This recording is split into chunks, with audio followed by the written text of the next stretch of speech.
How to buy USDT with Wise. Wise is a popular money transfer service, but you cannot buy USDT directly on their platform. Instead, you use Wise as your payment method on a peer-to-peer cryptocurrency marketplace. This connects you with individual sellers who accept Wise transfers for their USDT. First, you have to choose a reputable peer-to-peer marketplace. Open an account on a well-known P2P platform like Binance P2P, Bybit P2P, OKX P2P, Paxful, or Bitpapa. Navigate to the P2P trading section of your chosen platform, select Buy, and choose USDT as the cryptocurrency you want to acquire.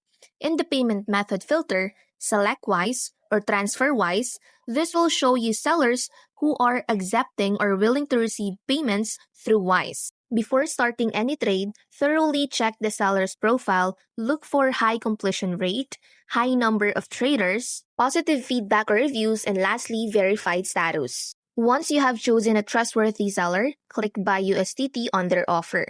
Enter the amount of USDT you want to buy.